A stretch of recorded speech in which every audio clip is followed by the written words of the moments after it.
Identify the Lewis acid and Lewis base. So Lewis ஆசிடை வந்து எல்ஏன்னு வச்சுக்கலாம். ஆசிட்ஸ்னால் என்னது அப்படின்னா வந்து எலக்ட்ரான் அக்செப்டார். இந்த கான்செப்ட் படி இதை நல்லா ஞாபகம் வச்சுக்கோங்க. ஆசிட்னா என்னது? Electron acceptor.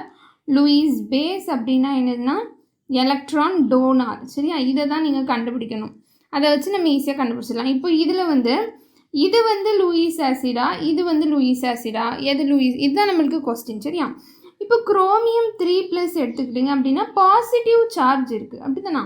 இப்போ பாசிட்டிவ் சார்ஜ் இருக்குது அப்படின்னா எலக்ட்ரான்ஸ் எல்லாம் யார்கிட்டையோ கொடுத்துட்டு கொஞ்சம் எலக்ட்ரான்ஸ் இல்லாமல் இருக்குது அப்படிங்கிற மாதிரி தானே அர்த்தம். அப்போ இது வந்து திரும்பவும் எலக்ட்ரானை கொடுக்க சான்ஸ் இல்லை. திரும்ப அப்போ என்ன தான் பண்ணும்? எலக்ட்ரானை அக்செப்ட் தான் பண்ணும். சரியா? அப்போ எலக்ட்ரான் அக்செப்டார். அப்போ இது என்னது? இது வந்து ஒரு லூயிஸ் ஆசிட், அவ்வளோதான். சரியா? H2O.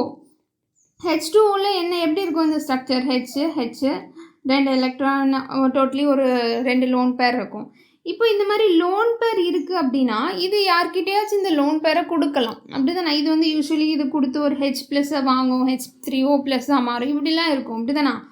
ஸோ இது வந்து கொடுக்குறது எலக்ட்ரான் டோனாருக்கு. இதுக்கு எலக்ட்ரான்ஸ் இருக்குது கொடுக்குறதுக்கு. அப்போ இது டோனார். அப்போ இது என்னது? ஒரு லூயிஸ் பேஸ், அவ்வளோதான். சரியா?